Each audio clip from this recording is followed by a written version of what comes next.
Pues resulta que AMLO termina recuperando algo que le hacía falta, que lo hacía ya por perdido a México, que le da pues una buena alegría al pueblo en estos últimos días de su sexenio de AMLO el Magnífico. Pues resulta que se empieza a aclarar lo de Segalmex y también insisten con lo del Tratado Libre de Comercio, pero pues AMLO con la fe y aferrado de que no va a pasar absolutamente nada, que todo va a seguir siendo igual, ya que AMLO, México y Estados Unidos se necesitan hoy más que nunca el uno al otro.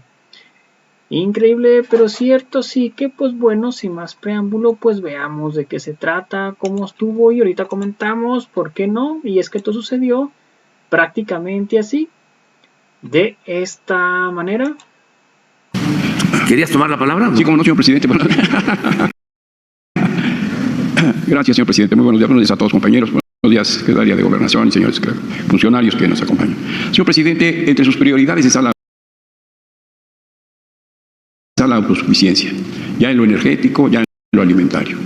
Y en lo alimentario, el energético se va consiguiendo, entre paréntesis, el gobernador Ocaña, exgobernador de Sonora, me decía hace unas semanas, diga al presidente que no solamente debe haber una refinería o dos, sino 6, todas las refinerías que hubiera podido hacer, recomendaba.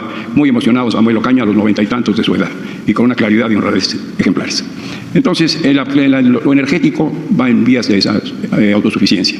En lo alimentario y usted dice que no depender de un solo mercado, de solo proveedores de una sola procedencia, sino abrirse los mercados. Pero hoy somos el 90 y tantos % en la sociedad con los Estados Unidos. Ese mercado nos avasalla, nos adquiere, y mal que bien podría ponernos con condiciones a lo mejor onerosas en la hora del mundo que toque al próximo sexenio, a la presidenta Sheinbaum, como seguir el consejo de quien trabajó mucho el TLC y lo consiguió el presidente Salinas, que decía, bifurquémonos, busquemos nuevos clientes. Exhortaba a don Roberto González Barrera de Maseca, entre otros, a banqueros, y por todo el mundo pregonaba buscar más clientes y no depender solo de uno.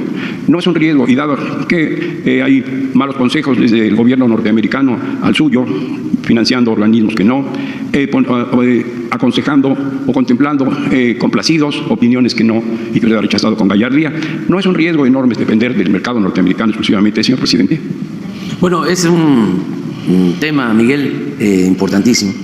Bueno, para empezar, mandarle un saludo al exgobernador Samuel Ocaña. Es un ejemplo. Fue gobernador de Sonora y terminó su mandato, se fue a vivir a su pueblo, a la sierra. Aribeche. Sí, Aribeche. Y vive de manera humilde, honesta. ¿No robó? No, claro que no. No robó. Pasó el tiempo y luego lo eligen presidente municipal. Ajá, sí. Y da el servicio. Y es un ejemplo, el exgobernador Ocaña. Se hizo en el Politécnico Nacional. Sí, porque tenía convicciones. Muy humildes, muy pobres. Sí, en el internado. Porque eso es muy importante, el tener convicciones. Sí. Solo se puede resistir las tentaciones del poder cuando hay ideales, cuando hay principios. Porque el poder es una tentación. El poder atonta a los inteligentes y a los tontos los vuelve locos. Ajá. Entonces, ese es un ejemplo a seguir de un buen servidor público, Samuel Ocaña. Imagínense, gobernador de Sonora, imaginen cualquier estado, los gobernadores. Hay excepciones honrosas, pero por lo general se dedican a robar y hacerse grandes con la riqueza, mala vida. Pero es un orgullo también el caso del doctor Samuel Ocaña, que puede andar solo por todo su estado y es reconocido por la gente. Pero bueno, ahí cerramos lo de... No, le decía, hay otro muy bueno, Melquiades Morales, de Puebla. De Puebla, sí. Nos caímos en un helicóptero el 18 de diciembre de 2001 en Santa Rita, Tlahuapan, que usted menciona tanto, donde ha pernoctado. Sí, sí. Ahí nos caímos en un helicóptero, 14 personas, el 18 de diciembre de 2001, y lo estamos contando. Solamente el piloto resultó dañado en la rodilla. Pero Melquiades Morales deja el gobierno con 80 y tantos % de beneplácito poblano. Lamentablemente su sucesor ya no hizo lo mismo, pero camina igual por todo Puebla con sus nietos y trabajador Melquiades Morales. Y los hay en los estados. En Tabasco yo recuerdo, y tú seguramente también, al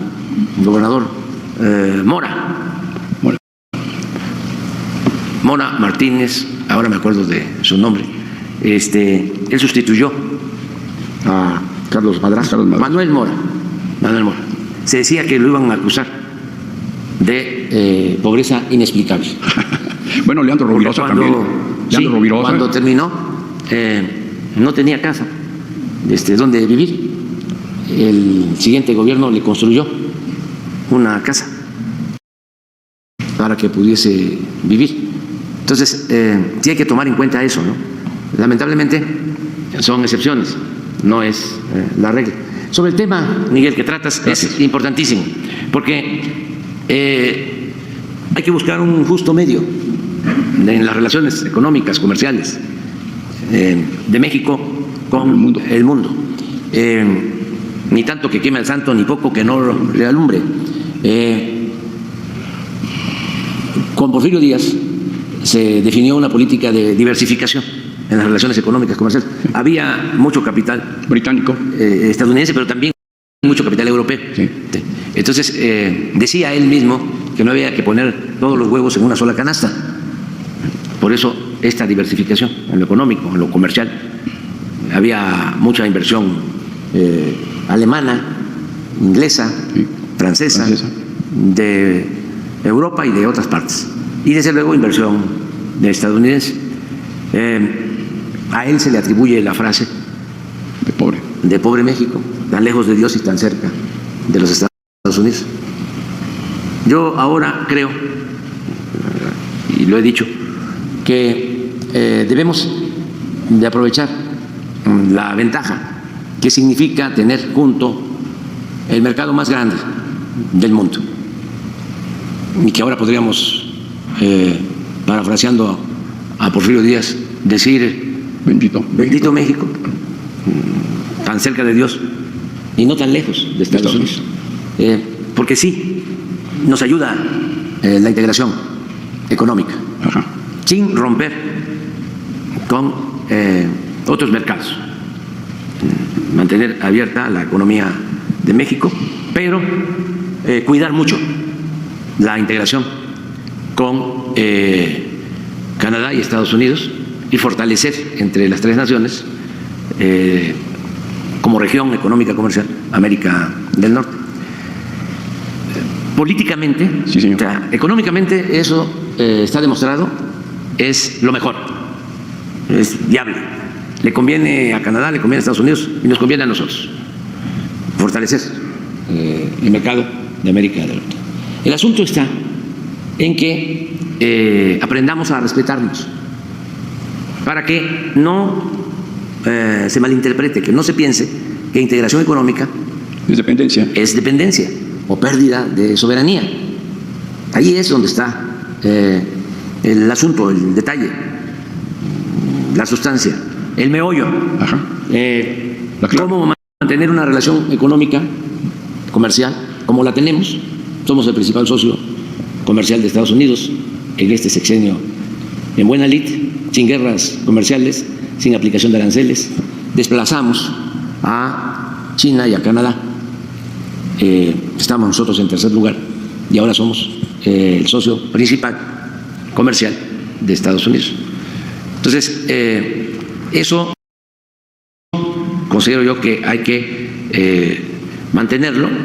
Conviene, siempre y cuando haya respeto a nuestras soberanías, que nos respetemos. Es un tema muy frágil, es muy susceptible de que se quebrante, de que se violente.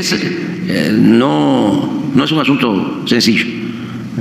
Depende de mucha madurez de los gobernantes, de mucha responsabilidad.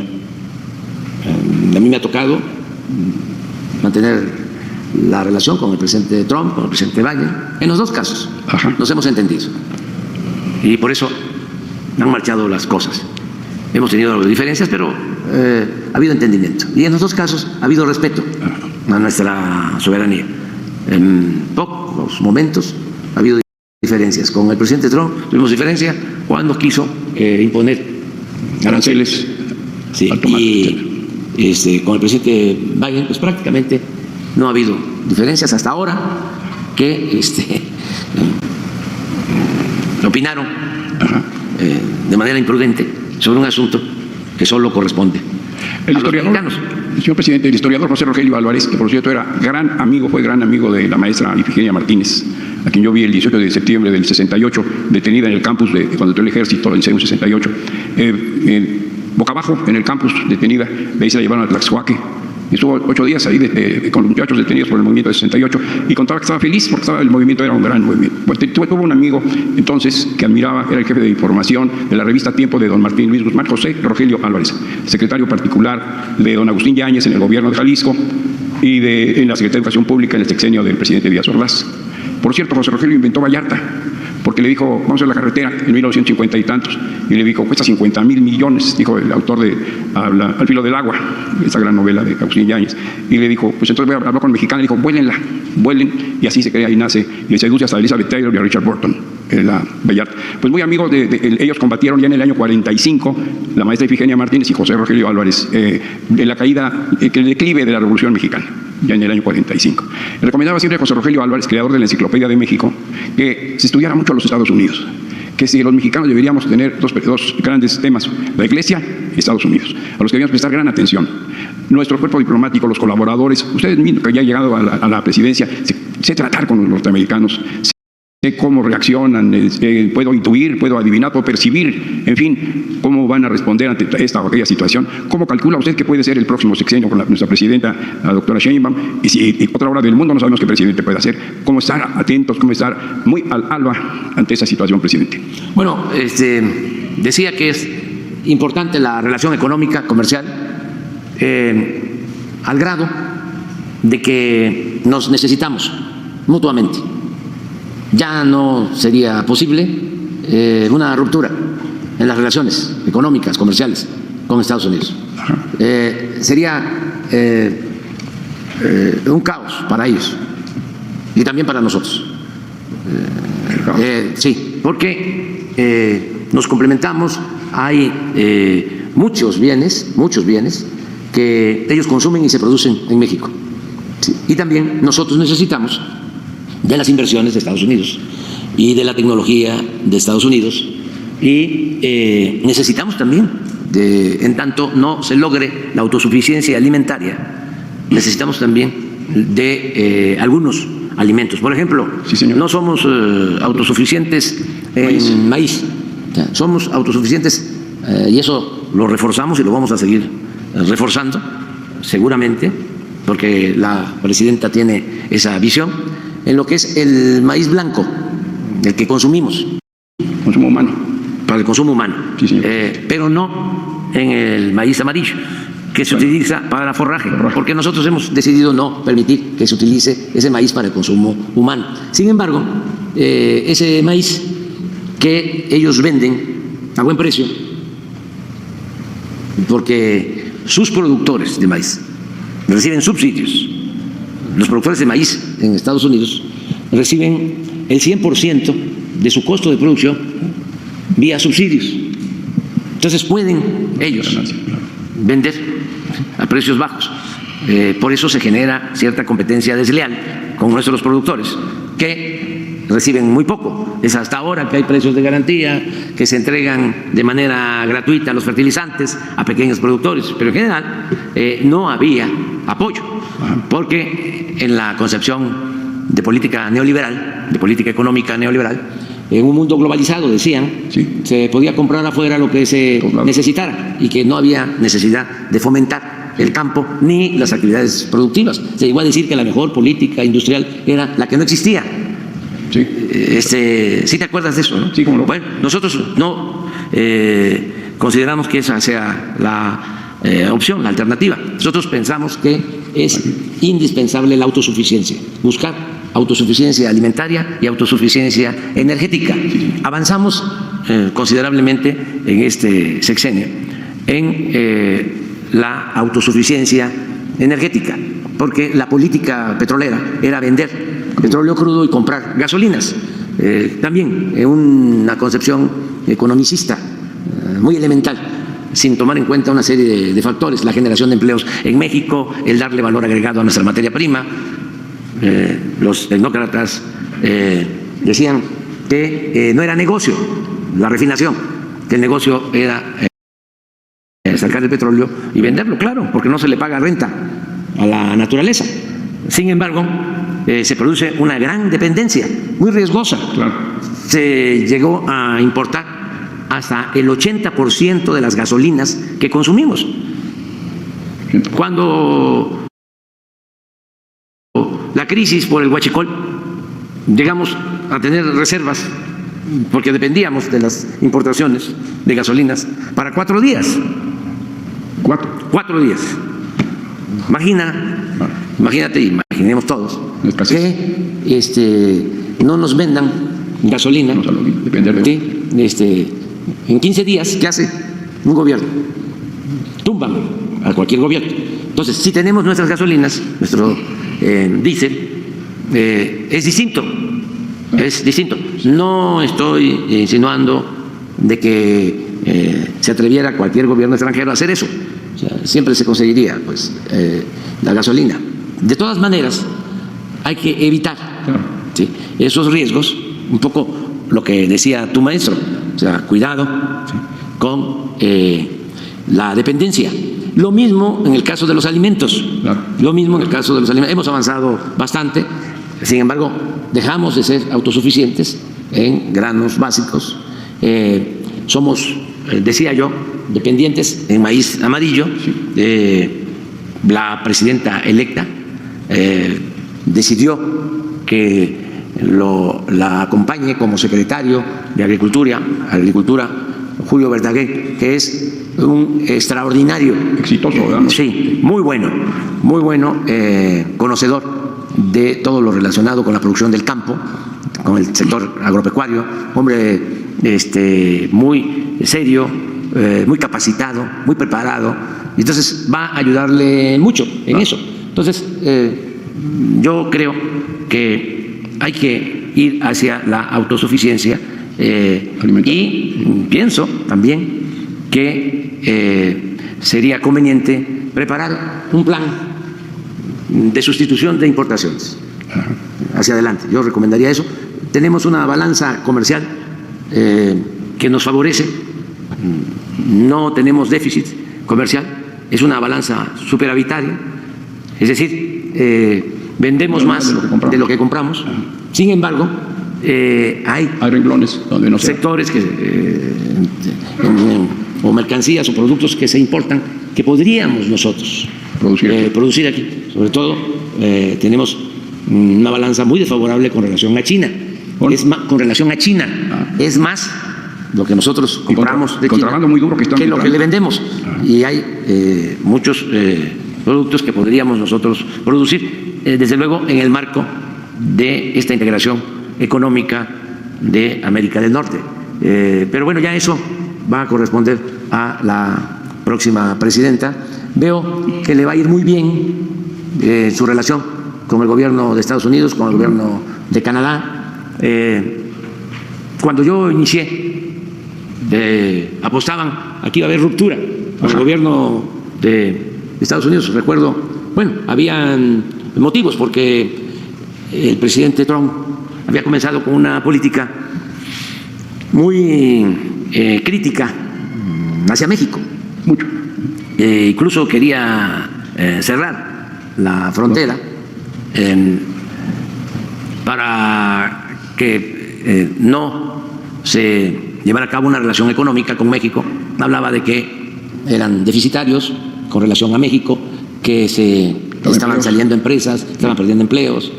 Y como es un hombre de visión, entendió que no podían convertir a Estados Unidos en un gueto, aislarlo. Eso no es posible. Cuando hablan de que van a cerrar la frontera, pues menos ahora. Claro. Imagínense cuánto costarían los automóviles en Estados Unidos. Se incrementaría muchísimo de precio. 10, 15 mil dólares por vehículo más pagaría el consumidor estadounidense si no se exportaran los vehículos o las autopartes automotrices de México. Y así en muchas otras cosas. Entonces, había esa idea de cerrar. Afortunadamente fue cambiando y con él firmamos el nuevo tratado que nos ha ayudado muchísimo a los dos países, sí, nos ha ayudado.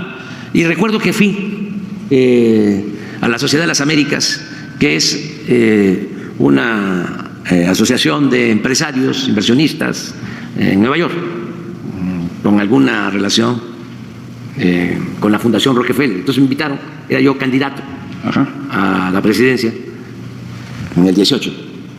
Y la coordinadora de todo el grupo, bueno, estuvimos hablando ahí con banqueros, con inversionistas, y dice, bueno, yo lo único que le pido es, porque es probable que gane, lo único que le pido es que me invite a la primera reunión que va a tener con el presidente Trump, porque no me la quiero perder. Porque daban como hecho de que iba a haber choque, sí, que iban a salir chispas. Fricciones. Sí. Y no pude invitarla a la primera reunión, pero fue muy buena la relación con el presidente Trump, y ya dije, con el presidente Biden ha sido también muy buena, inmejorable, respetuosa hasta ahora, pero no es un asunto trascendente, es nada más recordarles, porque se les olvida, imagínate, más de 200 años de la política Monroe. Y hay esa manía, no en todos los funcionarios de Estados Unidos, no en el presidente Biden, pero sí en algunos políticos, congresistas, algunos funcionarios del Departamento de Estado, de las agencias. Entonces, es un proceso que lo tienen que ir superando, entendiendo de que se avanza más, que nos conviene más la integración, respetando nuestra soberanía, la integración económica respetándonos. Entonces, en el caso de la presidenta electa, yo considero que cualquiera que sea el resultado, quien gane la elección en Estados Unidos, va a tener con ella una muy buena relación. No va a haber ningún problema. Ella es una mujer muy inteligente, bien formada, con experiencia, es honesta, nada más. Es mujer, es muy sensible. A veces nosotros los hombres somos más rudos en nuestro trato. La mujer es más fina, más exquisita, más sensible, sensible, entre otras cosas. Entonces va a ser una muy buena interlocución. Sí, muy buena la relación. Sí, no tengo ninguna preocupación. Además, es un asunto también ya estructural, que es lo que deben de entender nuestros adversarios. No puede haber una ruptura. ¿Por qué? Porque nos necesitamos mutuamente. No es que un país pueda castigar a otro. Ya pasó ese tiempo. Es que tenemos una relación económica, comercial fundamental. Esencial. Entonces, tiene que darse condiciones de igualdad, lo que sostiene el presidente Biden. En pie de igualdad. En pie de igualdad. Permítame, Alberto. Sí, en todos los casos. Ellos saben muy bien de que el gobierno nuestro es un gobierno con autoridad moral, un gobierno honesto, que nosotros no establecemos relaciones de complicidad con nadie. Eso lo saben. Y también saben los hombres de Estado, los estadistas, saben que eso es lo que nos conviene a todos los pueblos y a todas las naciones del mundo. No permitir la corrupción, no permitir el que se establezca una relación ilegal, mafiosa, entre el poder económico y el poder político, y mucho menos entre la delincuencia organizada y el Estado, que a nadie conviene en ningún lugar del mundo que se establezcan narcos gobiernos o narcos estados. Eso se sabe. Sin embargo, lo que está siempre de por medio es ese afán de querer sentirse superior y colocarse como gobierno del mundo y no respetar las soberanías de los pueblos. Hay una frase que me gusta mucho de Washington, a ver si la pones. Dice que ningún país, palabras más, palabras menos, puede aprovechar el infortunio de otros pueblos, por poderoso que sea. A ver si está. Si nos ajustamos a este criterio, que es una visión distinta al de América para los americanos, entendiendo de que los americanos nada más son los ciudadanos de Estados Unidos, de América, pues no hay ningún problema. Y hacia allá tenemos que ir, a respetarnos. El caso de nosotros, la política exterior está definida en el artículo 89 de nuestra Constitución, y facultad del presidente cuidar que esa política se desenvuelva de conformidad con los principios de no intervención, de autodeterminación de los pueblos, de cooperación para el desarrollo, de solución pacífica de las controversias. Entonces, tenemos que ajustarnos a eso. Durante algún tiempo eso se hizo a un lado. Entonces, por eso que, y también por esa tradición intervencionista, queda ese prejuicio de aceptar ser vasallo o estar dispuestos, ¿no?, a que nuestro país se convierta en colonia, en un protectorado. A veces ve uno en las redes sociales todavía a quienes opinan de esa manera. Pues no. Afortunadamente el pueblo de México quiere ser un pueblo libre, independiente. Ahorita estamos en septiembre, que es el mes de la independencia. Si me permite, señor presidente, aquí nos planteó usted en varias ocasiones el papel importante que juega para el desarrollo del país la colaboración Estado e iniciativa privada. Para el pleno, ha asegurado usted que el Estado por sí solo no puede impulsar todo lo que el país necesita. En este resumen, en esta síntesis de sus años de gobierno, colaboró, estuvo a la altura la iniciativa privada, o fue avara, fue egoísta, quiere ser ventajosa. ¿Cómo le escribiría usted al final esa relación, señor presidente? Ahora te contesto. Mira, esta es la frase que más me gusta de Washington.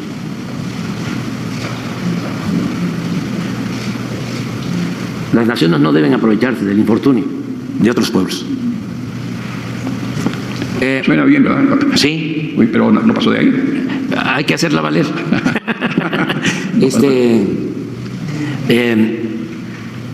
Ha sido muy buena la participación de la iniciativa privada, del sector privado.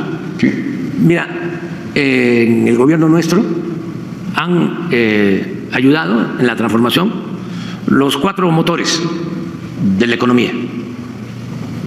El sector público, como nunca, se reactivó la inversión pública y se demostró que es fundamental.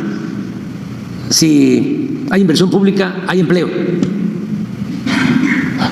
Todo lo que fue el periodo que tú conoces bien de el desarrollo estabilizador, que se le llegó a considerar como el milagro mexicano, sí, señor, en materia económica, tuvo que ver con la inversión pública. Claro. Mucha inversión pública. Pujante, sí. Sí, se hicieron las carreteras, se hicieron las presas, se hicieron los hospitales, mucha obra pública, los ferrocarriles. Eso mismo a nosotros nos ha ayudado, porque la construcción del Tren Maya ha significado 500,000 empleos. La construcción de la refinería de Dos Bocas significó casi todo el sexenio 35,000 empleos diarios directos. Era algo extraordinario, muy gratificante ir y ver construyendo la refinería más de 30,000 obreros. Entonces la inversión pública es importantísima. Es muy importante el sector social. Nosotros tenemos además del sector público, tenemos un sector social excepcional. Ayer hablaba yo de los trabajadores. Ayer en la noche me tocó ver el video, la segunda parte del documental de Pigmenio sobre el Tren Maya. Y lo que más me gustó de de este video, que va a pasar hoy a las 9 de la noche, es que lo dedica fundamentalmente a los trabajadores, a la forma como los trabajadores mexicanos hacen las grandes obras. Entonces, ese es el sector social. Sí, señor. Luego está la inversión extranjera, que ese es otro motor, el tercer motor de la economía. Tenemos inversión extranjera récord. El año pasado, 35,000 millones de dólares. Este año, nada más en el primer semestre, que es cuando más se registra inversión extranjera, foránea, son 30,000 millones de dólares. De lo que estamos hablando, de cómo está llegando inversión extranjera a México por el tratado y por la relación económica comercial con Estados Unidos y con Canadá. Y el otro motor importantísimo para lograr el progreso y el desarrollo del país es el sector privado. Entonces, también han invertido mucho los empresarios mexicanos y les ha ido muy bien. Tú puedes hacer una encuesta, una consulta, entrevistar a los 30, 40, 50 empresarios más importantes de México sobre cómo les ha ido en este sexenio en cuanto a utilidades. Claro. Y todos te van a decir que han obtenido ganancias lícitas importantes. Y ya ni hablar de los banqueros. Han obtenido utilidades récord, eso sí lo tengo muy claro. 272,000 millones de pesos de utilidades el año pasado. Usted nos contó que cuando aseguró la presidencia habló con los banqueros y les dijo no va a cambiar las reglas, pero son unas reglas terribles, el dinero es costosísimo, señor presidente. ¿Cómo? Son unas reglas que usted no les apreció no cambiar, que les han beneficiado, como siempre tienen ganancias fabulosas, alavinescas, y el dinero es carísimo y las condiciones de crédito es carísimo. Sí, pero es parte de los equilibrios. ¿Parte de? De los equilibrios que debemos de mantener. No cambiaron las reglas. Sí, claro. Ellos siguieron invirtiendo en México y nos garantizó no cambiar esas reglas, que se mantuviese estabilidad económica, financiera, que es un precio que hay que pagar, porque es muy importante mantener estos equilibrios. Desde luego, si le va bien a la mayoría del pueblo. Porque yo puedo, Miguel, y me estás tratando un tema muy importante, yo puedo decir que le fue bien en mi sexenio, y se puede probar, a empresarios y a banqueros. Pero muy bien, como nunca en la historia. Pero tengo la dicha de poder decir también que le fue muy bien a la mayoría de los mexicanos, y sobre todo que sacamos de la pobreza a millones de mexicanos, como no sucedía en décadas. Y puedo decir que aún con las utilidades de empresarios y banqueros se redujo en México, porque le fue bien a los trabajadores, le fue bien a los campesinos, a la mayoría de nuestro pueblo, se redujo la desigualdad. Voy a poner un ejemplo. Sí, señor presidente. La diferencia cuando gobernó Calderón entre un rico y un pobre en México. El rico tenía 34 veces más en promedio que el pobre. 34 veces más. Y ahora, de acuerdo al INEGI, esa diferencia se redujo a 15 veces. De 34 a 15. ¿Los pobres son menos pobres? Los pobres son menos pobres. Y eso es mi gran satisfacción. Entonces, siempre menciono el dicho choco jarocho. ¿Cómo es? Campesino, que cuando la milpa se da bien, alcanza hasta para el pájaro. Alcanza. Sí, el modelo nuestro, que no vamos a patentarlo porque creo que va a quedar de manifiesto, que es totalmente distinto al modelo neoliberal, significa apoyar abajo para fortalecer el mercado interno, que haya ingresos en la mayoría del pueblo para que consuman que no haya crisis de consumo, y esto ayuda al comercio, ayuda a la industria y llega hasta arriba. El modelo neoliberal que impusieron y que siguen aplicando en otros países es ayudar arriba con el sofisma, la mentira, de que si le va bien al de arriba, sí, la riqueza llega abajo, como si la riqueza fuese contagiosa o permeable, y eso no es así. ¿Sí? Entonces, como decidimos llevar a cabo esta política, que es única, no se aplica en otros países, no es presumir, pero vino la crisis de la pandemia, sí, y lo que me vinieron a sugerir era que hiciéramos lo mismo, que incluso contratáramos créditos para apoyar arriba. Me vinieron a plantear una moratoria en el pago de impuestos. Ajá. Me acuerdo que el dirigente de empresarios me dijo, mire, si no acepta, además, ya que lo mencionaste, tuvo cosas muy buenas.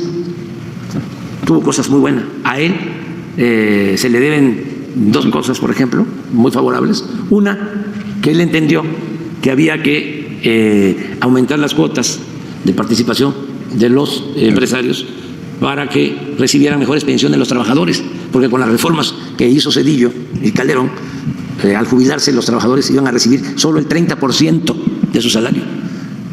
Entonces, Carlos Salazar entendió esto y dijo, nosotros nos comprometemos a incrementar las cuotas, y ahora ya nosotros complementamos este apoyo a pensionados con un fondo para el bienestar, pero ellos ayudaron. Y él ayudó también mucho en que aceptaran los empresarios los aumentos de salario que sacamos por acuerdo unánime en 5 de los 6 años. Solo uno. Y fíjense, ese año que no sacamos por unanimidad, el sector obrero, el sector empresarial del gobierno, el aumento salarial, ese año que no quisieron los empresarios, fue por una organización que está muy politizada y muy adherida a un partido, que es como un sector de un partido. Pero hasta las organizaciones empresariales más fuertes habían aceptado. Es más, cuando se rechazó por parte de esta organización y no se logró el consenso, hasta se fue en la única ocasión que no logramos consenso. Entonces, todo esto se lo debemos a Carlos. Lo de gasoductos también él ayudó en buscar un acuerdo. Ahorramos con una negociación, en vez de cancelar los contratos, $4.500 millones en la negociación a favor de la Comisión Federal de Electricidad, porque habían entregado en el gobierno anterior contratos verdaderamente leoninos. Bueno, pero en este caso, cuando la pandemia, me dice que me plantean una tregua de los impuestos, y le digo no, porque nos quedamos, como decía don Isaac Saba, el finado Isaac Saba, que lo recuerdo mucho porque tenía sentido del humor y éramos amigos. Y una vez le dije, don Isaac, ¿cómo va a andar con ese carro? Está muy viejo, cómprese otro. No, dice, porque me desacompleto. Y sí tenía, ¿no?, para comprar otro, pero entonces casi le dije eso, no, nos desacompletamos. O sea, ¿cómo? Y me contesta, ¿sí?, es que es mejor la tregua porque de todas maneras no va a recaudar nada. Y se equivocó. Afortunadamente sí recaudamos y salimos adelante. Pues, cuestión de equilibrio entonces su gobierno. Gracias, señor presidente, le aprecio muchísimo su muy buen trato. Oye, le quiero pedir un último. Qué lúcido estás, Miguel. Gracias, señor presidente. Muchas gracias. Deseo que te sigas conservando así. Gracias, presidente. Sí. Le quiero pedir un acto de justicia en favor de Román González Álvarez, injustamente despedido de Petróleos Mexicanos, donde se accidentó, donde lo atendieron, donde lo han curado, pero le cayó mal a su jefe que se tardara tanto en regresar, el director de Comunicación Social, y lo echan, lo despide. Y le suspende su servicio médico, tiene 7 años trabajando allí, no tiene planta, y tengo aquí todo su expediente. Yo le rogaría a Román González Álvarez, ex reportero de Excelsior, y con todo gusto. Sí. Se lo agradezco mucho. Lo vemos con Jesús. Desde luego que sí. Gracias, señor presidente. Y gracias por el trato de estos años. Gracias. Sí.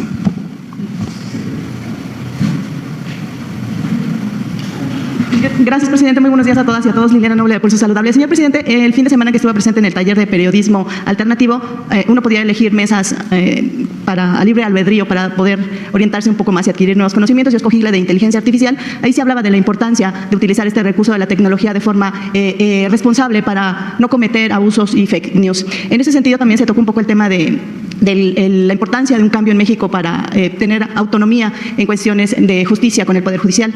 Y me hizo pensar en el caso de Las Vegas, en particular me ha tocado estar en este lugar por muchas diversas circunstancias, muchas veces, y en unas de estas tantas veces me tocó ver cómo en las casas de mediana y alta clase, las personas que ellos tienen esta elección del voto para poder elegir a sus jueces, el mandato dura alrededor de unos 6 años, y ellos ponen en las casas las fotos de los que ellos consideran que son los que mejor le van a rendir a la nación, bueno, a ese lugar en particular.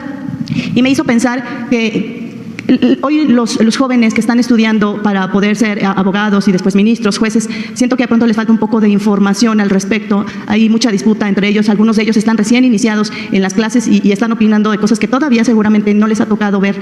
Y con toda esta relatoría, presidente, ¿no considera usted que sería viable que se pudieran hacer campañas un poco más explícitas, tanto para la población en general y también para estas jóvenes, para los jóvenes, para que conozcan un poco más de qué va esta reforma y que piensen que estamos en un momento muy importante y que si otras naciones como Estados Unidos, Bolivia, Japón, que tienen esta libre elección, ¿por qué no lo podríamos hacer los mexicanos? Esa sería mi primera pregunta. Gracias. Sí, yo creo que hace falta más información y sobre todo contrarrestar la desinformación, porque ha habido mucha manipulación en este caso. Se han dicho muchas mentiras. Por ejemplo, el que se van a quedar sin trabajo o van a perder sus prestaciones los trabajadores del Poder Judicial. Eso es falso, pero les han dicho eso. Les han dicho, por ejemplo, de que va a depender el Poder Judicial del Ejecutivo. No, lo que queremos es que sea un poder realmente independiente, pero no solo del Ejecutivo y del Legislativo, también del poder económico y del poder que ejercen los de la delincuencia organizada. Porque el poder judicial actual está al servicio del poder económico. A nosotros nos tocó separar el poder económico del poder político y que el gobierno represente a todos, a ricos y a pobres, del campo, de la ciudad, a creyentes y a no creyentes, a todos. Eso es el gobierno. No puede ser un comité como era antes, al servicio de una minoría. Y eso nos ha permitido avanzar mucho. Tan es así que la gente se siente parte del gobierno. Estamos viviendo en una auténtica democracia. No me gusta el término, pero el pueblo está empoderado. Y he venido hablando de que había realmente una oligarquía, un gobierno de una minoría con fachada de democracia. Se simulaba de que había democracia, pero los que mandaban no eran los ciudadanos, no era el pueblo, mandaba una minoría. Entonces, en eso avanzamos. Sin embargo, el Poder Judicial siguió sometido al poder económico, al grado, porque no hace falta irnos muy lejos, cuando quisimos modificar la ley eléctrica para fortalecer a la Comisión Federal de Electricidad, que es una empresa pública, con el propósito de mantener los precios de la luz sin aumento, pues los adversarios nuestros del bloque conservador, que defienden a las empresas extranjeras particulares, acudieron a la Suprema Corte, presentaron un recurso de inconstitucionalidad y echaron abajo la ley eléctrica, que era para beneficio de los consumidores mexicanos. Y el juez que actúa hasta presume de que estuvo al servicio de las empresas del sector energético y las empresas de electricidad del extranjero. Y así, un ministro que guarda un expediente de alguien que debe de pagar impuestos por 9, 10 meses, lo que está sucediendo ahora.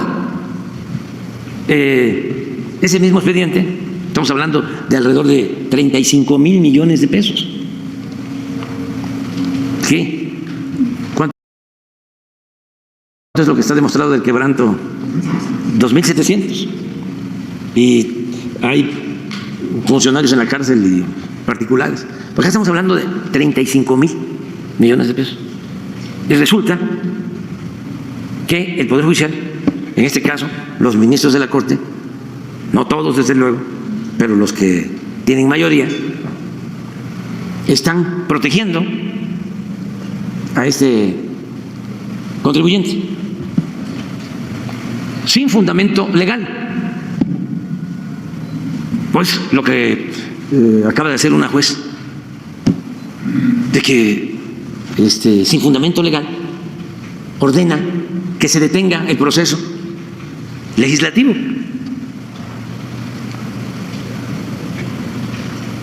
O sea, hace falta más información. Lo mismo, ¿qué van a saber los muchachos?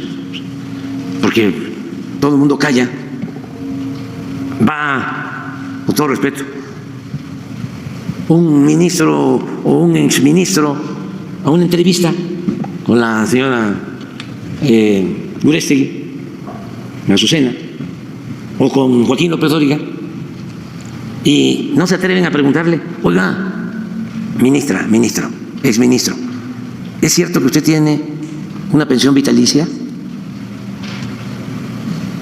de 250,000 pesos y que nada más trabajó 7 meses y que no lo eligió nadie más que Salina? O a un ministro o ministra en activo: ¿es cierto que usted, de todas sus prestaciones, llega a recibir 700,000 pesos mensuales? ¿Y por qué?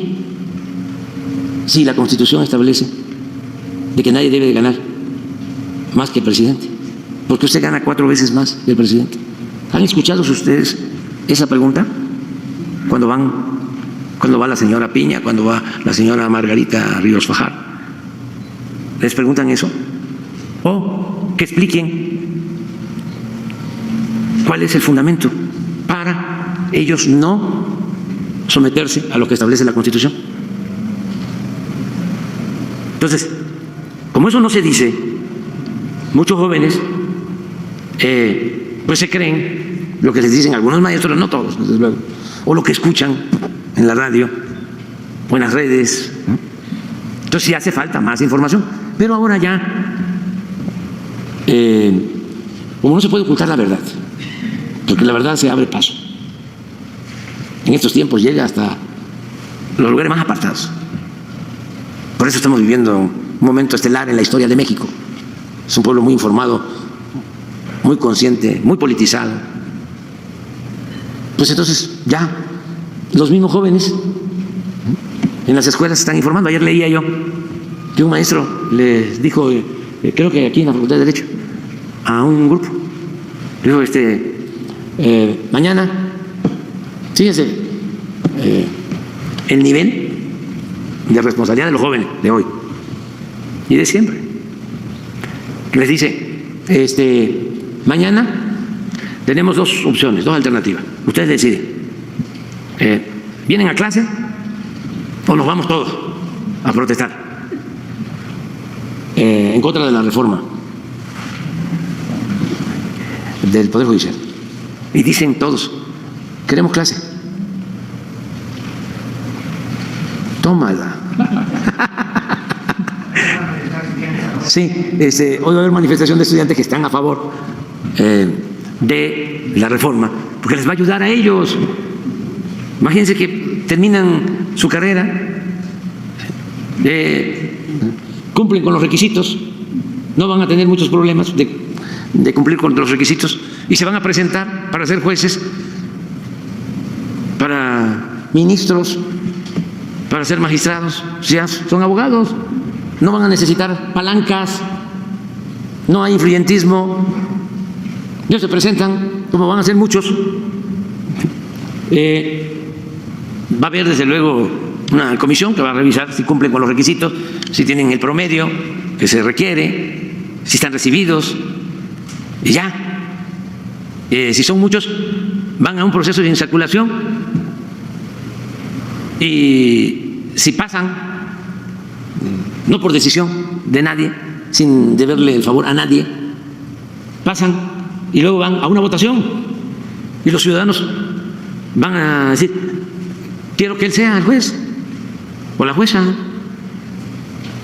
porque van a votar todos los ciudadanos para elegir a los jueces, a los magistrados, a los ministros, como se elige. Que no puede inscribirse un ciudadano para ser presidente municipal, diputado local. Todos tenemos derecho a votar, a ser votados. Entonces, esa es una garantía.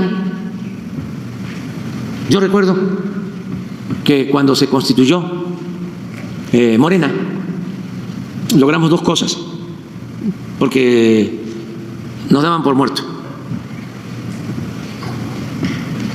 como al Charrasca de Peralvillo, que a lo mejor Miguel sí sabe la anécdota, pero yo no la puedo contar.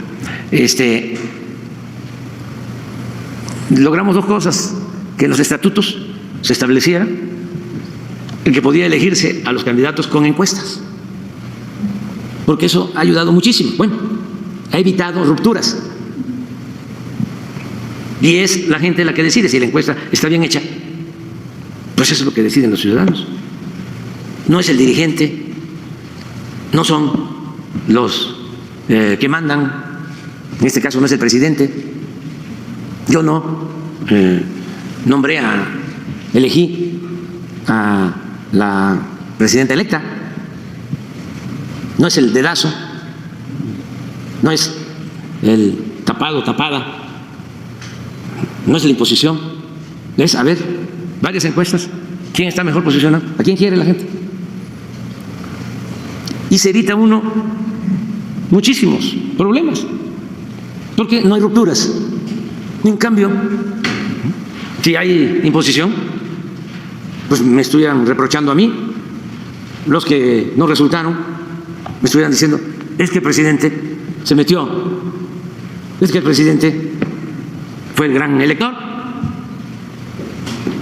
Todos estos son cambios. Bueno, nosotros tenemos en los estatutos esa posibilidad.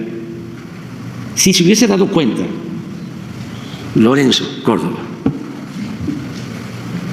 lo que esto significaba, no nos los hubiesen permitido. Fue una recta de 100 millas, un tirabuzón de Valenzuela, y no la vieron pasar. Una. Y la segunda, que hasta se burlaron, era lo de la insaculación. ¡Ay, la tómbola!, ¿no? Imagínense que la práctica era de que en las listas plurinominales pues iban los allegados a los dirigentes y la mayoría no tenía ninguna posibilidad de participar, nunca. Entonces se aplica lo de la insaculación y llegan obreros, comerciantes, mujeres indígenas, y de inmediato, ¿no?, el cuestionamiento de los políticos profesionales, entre comillas. No tienen capacidad, se requiere parlamentarios, se requiere gente con conocimiento, no cualquiera puede ser legislador. Pues ¿cómo no? Si el legislador debe de ser representante popular, y lo que se necesita es integridad, de actuar con honradez, con rectitud. Bueno, salen así los primeros legisladores, que por cierto hoy te vas a poner una foto que te voy a pedir, de cuando Morena tuvo su primer grupo parlamentario, para que vean los cambios. Ninguno traicionó, ninguno. Eran pocos, pero mejores. Entonces, regresando a los jóvenes que están estudiando para abogados, ¿tienen posibilidad? Todos. No van a estar dependiendo del influyentismo, del amiguismo, del nepotismo. Y va a ser el pueblo el que va a decidir. Además, se va a limpiar de corrupción el Poder Judicial. Hace falta a todos, a los empresarios, a los comerciantes, desde luego a los ciudadanos, a todos. Que no haya corrupción, que al margen de la ley nada y por encima de la ley nadie. Pero en los hechos, no en la demagogia. No decir la ley es la ley, como lo que están haciendo ahora. ¿Cuántas veces han repetido de que la ley es la ley y Estado de Derecho? Y hacen exactamente lo opuesto. La ley, como en la época de Porfirio Díaz, la Constitución, la respetan en la forma y la violan en el fondo. Entonces, sí, va a ayudar mucho la información. ¿No tienes la foto? Para que vean este fenómeno que se logró con el apoyo de millones de mexicanos. ¿En qué año fue eso, presidente? Esto fue en el 2015. Y son de las cosas que hay que cuidar, porque si no, le va a pasar a Morena lo que le pasó a otros partidos. Pero miren, estos eran los legisladores del 15.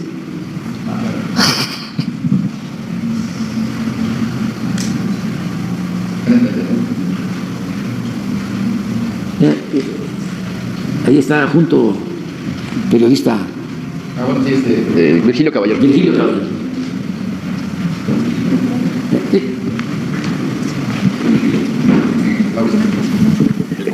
Este era un maestro, es un maestro, ahorita tiene licencia, de Yucatán, maestro de telesecundaria. Y va a la asamblea, lo eligen y va a un proceso de insaculación. Y de maestro, sí, de telesecundaria, pasa a ser diputado. Les voy a poner otro ejemplo que tengo por aquí. Aquí debe estar Guillermo. No está. Aquí está. Este era el más joven de todos los diputados. Como había que pagar para inscribirse, creo que 100 pesos. Él es de San Cristóbal de las Casas. No tenía. Y no se iba a inscribir. Y le dijo un señor, yo te presto los 100 pesos. Y fue. Y se inscribió. Y resulta que en la insaculación, la rifa sale.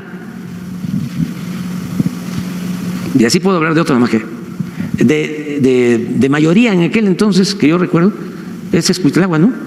Ellos dos ganaron de mayoría. Los demás, la mayoría eran de lista. Pero todos se portaron bien. Ahí está. Compañera secretaria, Antonia, de Jalisco, también. Así. Todos tienen sus historias. Y no traicionaron. Creo que esta es la maestra, ¿no? Ella ganó también de mayoría, ¿no? No. Sí, ¿verdad? Sí. Ella ganó de mayoría en Texcoco. Sí. Era presidenta municipal y pasó a ser candidata a diputada federal y ganó de mayoría. Pero otros fueron de la lista. Y miren ahora cómo está. ¿En cuánto tiempo fue? 9 años. Gracias, presidente. Y no teníamos, en el 18, no teníamos un solo gobierno estatal. Un solo gobierno estatal, en el 18. Y pues muy pocos municipales, locales. Y con el apoyo de la gente. Nuestro movimiento se ha hecho con el apoyo del pueblo, desde abajo hacia arriba y entre todos. Gracias, presidente.